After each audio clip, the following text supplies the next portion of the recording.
بسم اللہ الرحمن الرحیم۔ اور مت بناؤ اپنی قسموں کو اعادہ مسالہ ناقض، مت بناؤ اپنی قسموں کو دخلن خدیعتن و مکرن، دھوکہ بازی مکر ذریعہ فساد آپس میں، فتضل کے پھسل جائیں گے قدم تمہارے بعد جمنے کے، بتذوقوا چکھو گے تم برا عذاب، بما بوجہ اس کے کہ روکا تم نے اللہ کی راہ سے، وَلَكُمْ عَذَابٌ عَظِيمٌ۔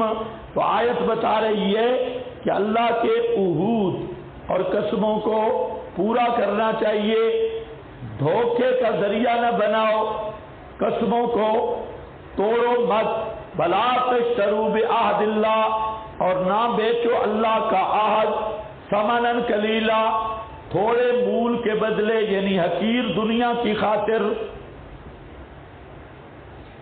دنیا کی خاطر اپنی آخرت خراب نہ کرو، انما عند اللہ، وہ ذخیرہ آخرت جو اللہ کے ہاں ہے وہ بہت بہتر ہے دنیا کے متاع سے، واسطے تمہارے اگر تم جانتے ہو، کیوں ما عندکم ینفد، جو تمہارے پاس دنیا کا مال ہے یہ ختم ہونے والا ہے، یہ آیت ہے مراقبہ کرنے والی، ما عندکم جو تمہارے پاس ہے وہ سب ختم ہو جائے گا، کیسے؟ یہی کوٹیاں، یہ بینک بیلنس، یہ زمینیں، یہ پراپرٹیاں، یہ سارا دنیا کا ساز و سامان جب موت آ جائے گی سارا چھوڑ کے صرف ایک کفن میں قبر میں جائے گا، ختم ہوگا یا نہیں ہوگا؟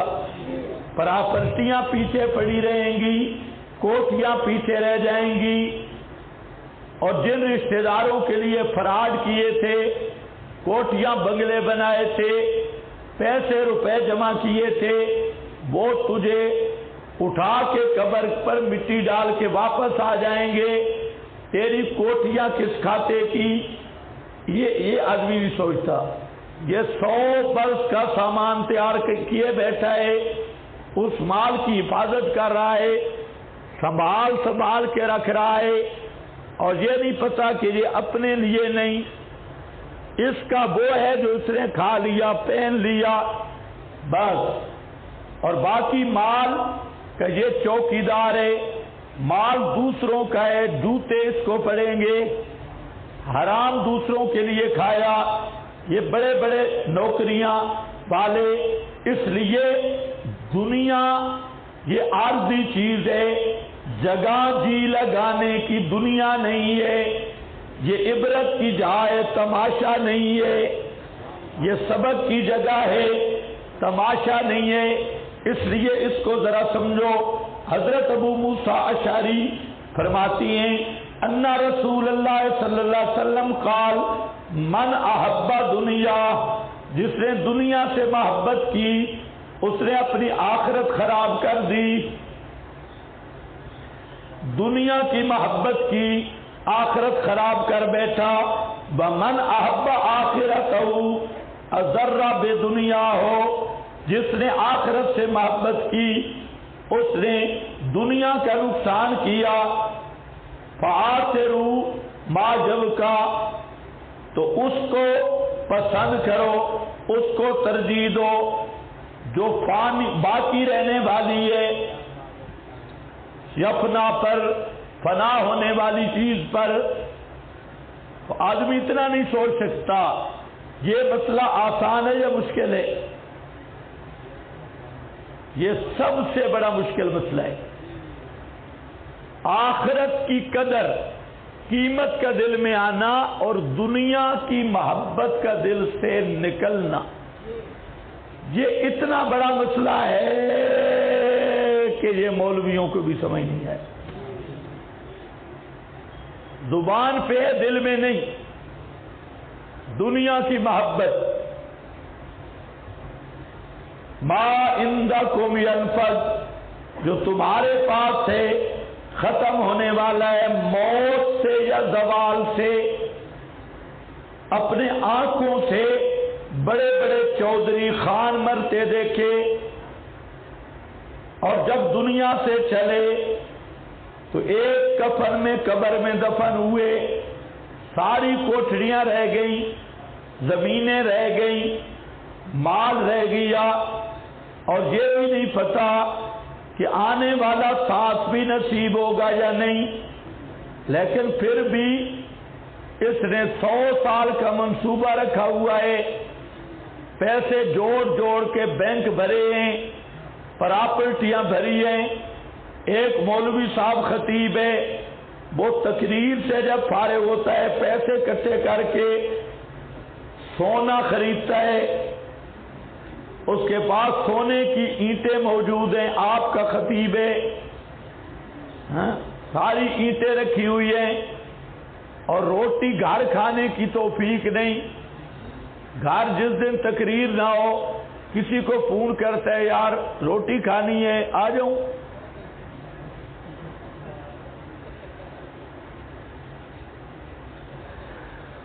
اور سونے کی اینٹیں رکھی ہوئی ہے۔ میں نے کہا کہ اس کی قبر پہ لگاؤ۔ ہاں بھائی، اللہ محفوظ رکھے۔ جو آدمی دنیا کے لالچ میں پڑ گیا وہ تباہ ہو گیا، دنیا کا سکون گیا، آخرت کی لذتیں گئی، عبادات کی لذتیں گئی۔ دنیا آ گئی، عبادت کی لذت ختم، عبادت کی لذت ختم، اللہ سے تعلق ہی ختم۔ جس عابد کو سجدے میں لذت نہیں آتی، جس عابد کو اللہ سے مناجات میں لذت نہیں آتی، جس عابد کو روزہ، نماز، جہاد، اللہ کی راہ میں مشکلات برداشت کرنا، مصائب برداشت کرنا، اس کی لذت جس کو نصیب نہیں، اس آدمی پر اس سے بڑا عذاب دنیا میں اور کوئی نہیں ہو سکتا۔ یہ دنیاوی عذاب ہے۔ ما عندکم ینفد، اصل اپنے آپ کو اس کے لیے تیار کرنا، دنیا کی محبت نکلے گی تو دین کا کام ہوگا۔ حضرت نانوتوی رحمت اللہ علیہ بیٹھے تھے، مرید نے پیسے دیے، حضرت نے جوتیوں میں ڈال دیے۔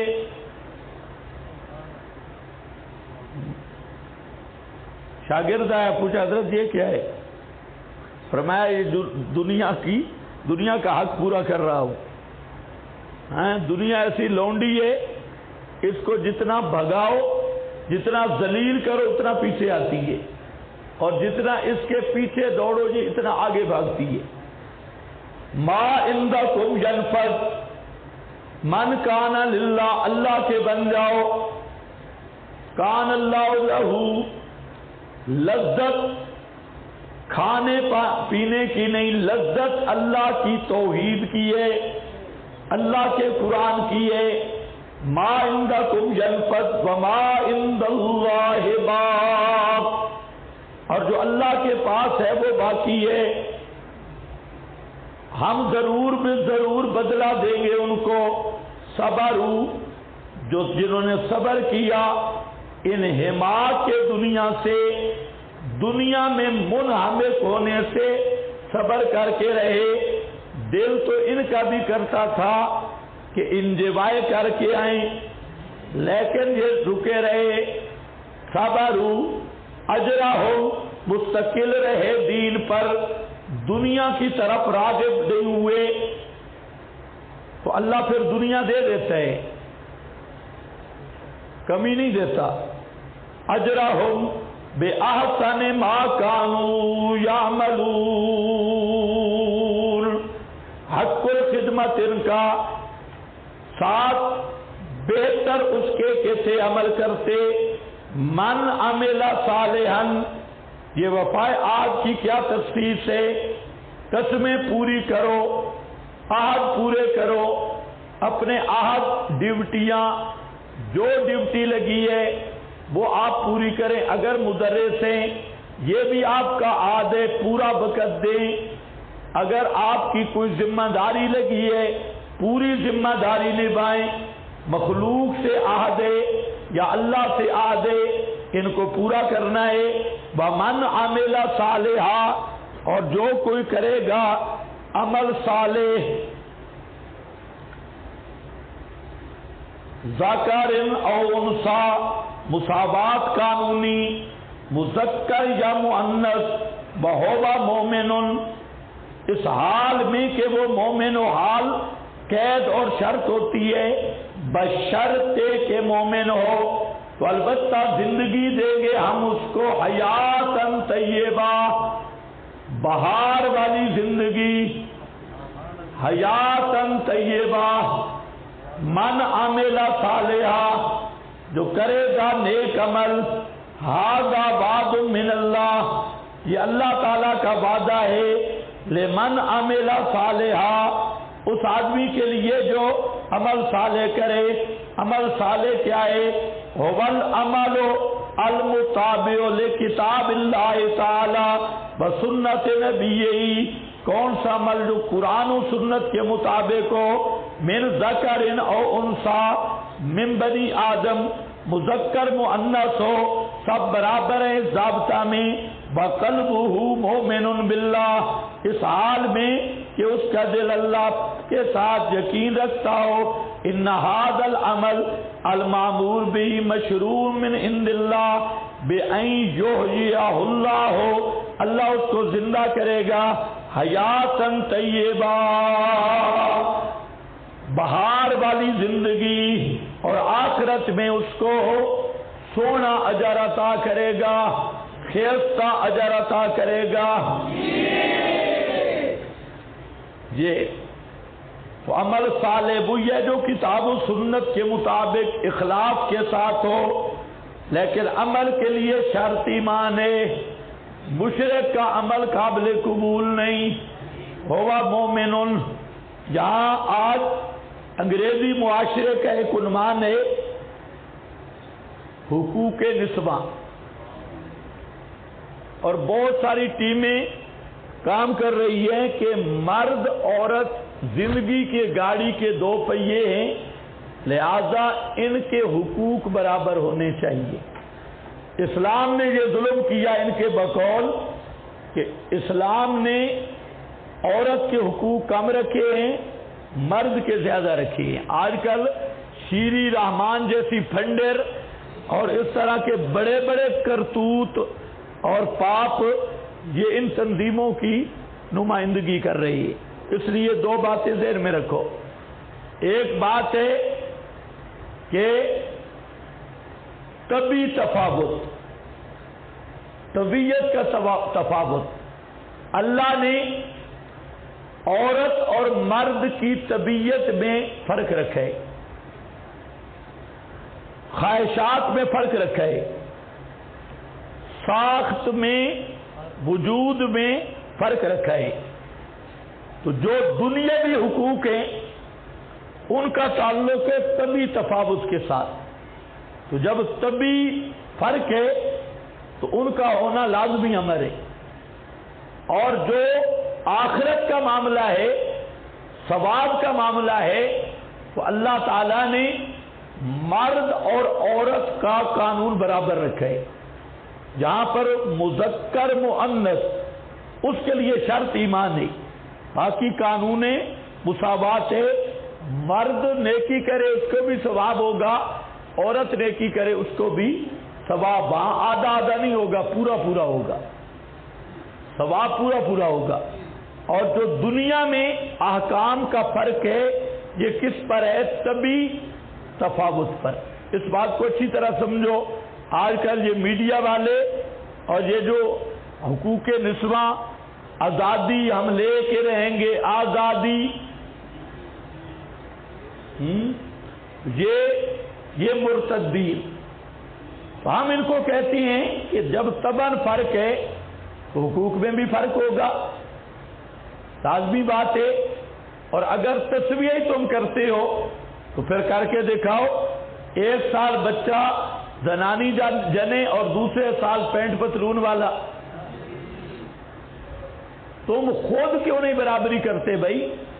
تم عورت سے بتی کرتے ہو اور عورت کو بتی کرنے کیوں نہیں دیتے؟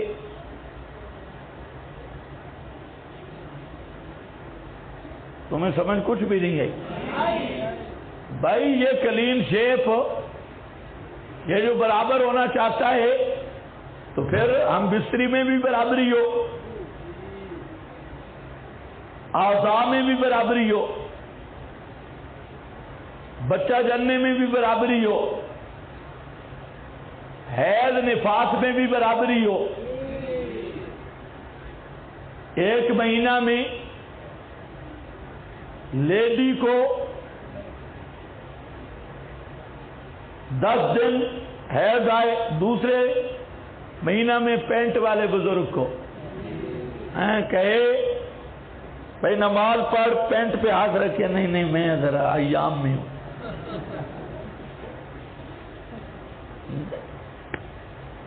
ڈنگر جہان کے. اور جب فطرت طبیعت میں تفاوت ہے تو احکام میں تفاوت نہیں ہوگا. عورت کی طبیعت ہی اور ہے, مرد کی طبیعت ہی. تو جب طبع میں تفاوت ہے تو احکام میں تفاوت مبنی بر حکمت ہے. اگر طبی تفاوت ہوتا اور احکام برابر ہوتے یہ ظلم تھا. تمہیں کچھ بھی سمجھ نہیں آ رہی. تو یہ تحریکیں یہ ظلم کی تاریخی. پیغمبر کریم نے جو عورت کے حقوق کا دفاع کیا دنیا میں اس کی مثال نہیں ملتی. سب سے بڑا دفاع اسلام نے کیا ہے عورت کے حقوق کا, اور عورت کو گھر کی ملکہ بنایا ہے. ماں کے لحاظ سے عزت دی, بہن کے لحاظ سے عزت دی, بیوی کے لحاظ سے حقوق دیے, رشتہ داری کے لحاظ سے عزت دی. ہر لحاظ سے اسلام نے عورتوں کے حقوق متعین کیے. اور عورت پر کمائی نہیں, مرد پہ کمائی ہے. عورت پہ کھیتوں میں کام کرنا نہیں, مرد کمائے گا. عورت صرف گھر کی ملکہ ہے اور بیٹھے بٹھائے کھائے گی اور اندر رہے گی اور گھر کا نظام سنبھالے گی. لیکن اس بد تہذیب معاشرہ نے عورت کی عریانی پر تسکین نفس کے لیے حقوق نسواں کہ یہ نئے قانون شروع کر دیے جو تخلیق کے الہی کے بھی خلاف ہے, خلقت الہی کے بھی خلاف ہے. اسی سے آگے غیر مکلف چلے. انہوں نے کہا عورت اور مرد کی نماز میں کوئی فرق نہیں, ایک ہی چیز ہے. ہم کہتے ہیں بالکل ٹھیک ہے, کوئی فرق نہیں. تو ہمیں ایک امام چاہیے. کوئی غیر مکلف کی بیوی ہو عالم کی تو وہ مسجد کے لیے امامت کے لیے چاہیے. انشاءاللہ پورا محلہ نمازی بن جائے گا. فرق جو کوئی نہیں. تو سمجھ گئے نہیں سمجھ گئے؟ پتہ نہیں یہ غیر مکلف میں حیران ہوں یہ پیدا کہاں ہوتی. سارے گرمیوں کے موسم کی پیداوار, باتیں کرتے ہو عمل نہیں کرتے. تو جب برابر ہے تو ہمیں ایک امام دے دو. ہمارے طالب علموں کی نماز میں خشوع خضوع زیادہ ہوگا.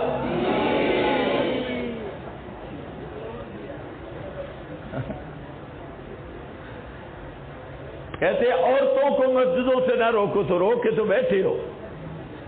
آنے دو مسجد بھی, نمازیں پڑھ کے جائیں, اعتکاف کر کے جائیں. جہاں تو ہمارے بابے اعتکاف پہ ہیں, 2-4 تم بھی بھیج دو. انشاءاللہ جو عید کے بعد نکاح نہ ہوا تو بات کرنا.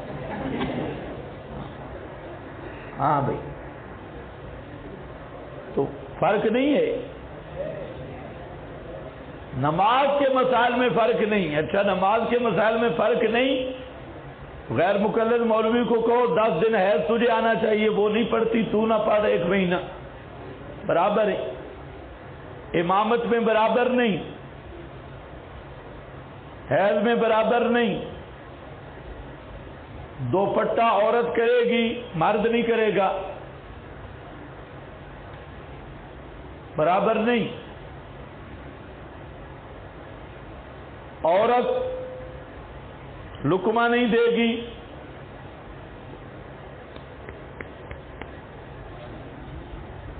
مرد لقمہ دے گا، فرق نہیں ہے۔ عورتوں کی سب آخر میں ہوتی تھی، مردوں کی آگے۔ عورت پردے میں آئے گی، غیر مقلد، کوئی فرق نہیں۔ اس لیے ایک ضابطہ ذہن میں رکھ لو،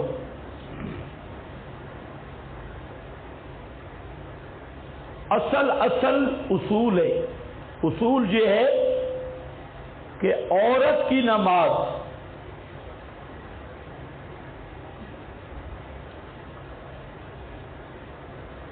کے لیے شرعی اصول ہے کہ وہ نماز افضل ہے جس میں پردہ زیادہ ہے، جو استر ہے، زیادہ پردہ ہے، وہ نماز کیا ہے؟ افضل۔ یہ ایک شرعی اصول ہے جو ادلہ سے ثابت ہے۔ مثلا عورت کی نماز گھر میں بہتر ہے، اور گھر کے بھی خفیہ کمرے میں بہتر ہے۔ عورت پردہ کرے گی، سب میں پیچھے ہوگی، لقمہ زبان سے نہیں دے گی، تصفیق ہوگی۔ یہ جتنے امور ہیں ان سے ایک ضابطہ کلیہ نکل رہا ہے۔ وہ ضابطہ کلیہ یہ ہے کہ عورت کے لیے بہتر اور افضل طریقہ نماز کا وہ ہے جس میں پردہ زیادہ ہے۔ یہ اثر ثابت ہو رہی ہے مجموعہ نصوص سے۔ اب سمجھو بات، یہ ضابطہ ثابت بالنصوص ہے، اس پر کئی احادیث موجود ہے۔ اب جب ضابطہ ثابت ہے تو جزئی پہ دلیل مانگنا یہ گدھے کا کام ہے، کہ جب ایک اصول ثابت ہو جائے، مثلا ضابطہ ہے کل فاعل مرفوع، یہ ضابطہ ہے۔ اب کوئی کہے کہ ذهب حمارون، یہ حمارون کسی ناب کی کتاب نکال کافیہ، نکال شرح جامی، نکال فلاں، اس میں لکھا ہو کہ ذهب حمارون کے اندر جو حمار ہے یہ مرفوع ہے، کسی کتاب سے نکال۔ تو ایسا آدمی گدھا ہوتا ہے۔ ہم کہیں گے کہ کل فاعل مرفوع یہ ضابطہ ہے، ذهب حمارون میں ہو یا ذهب غیر مقلد ہو، کوئی بھی ہو، اصل ضابطہ ہے۔ تو یہ ضابطہ ہوتا ہے فقہا کا جس پر نص ہوتی ہے۔ مجموعہ نصوص سے ضابطہ یہ ہے کہ عورت کی نماز افضل ہے جس میں ساتر زیادہ ہے۔ یہ سمجھ گئے؟ اب جو اگلی بات ہے کہ عورت یہاں ہاتھ باندھے گی تو ساتر زیادہ ہے یا یہاں باندھے گی تو؟ یہ اسی ضابطے کی جزئی ہے، ساتر۔ اسی طرح عورت پیچھے الیتین اوپر اٹھا کے سجدہ کرے تو ساتر زیادہ ہے یا زمین سے چمٹ کے سجدہ کرے تو؟ چمٹ کے سجدہ کرے گی تب ساتر زیادہ ہوگا، اور عورت گھٹنوں کے بال اور الیتین اوپر کر کے پڑی ہوئی تو اس میں سطر نہیں ہے۔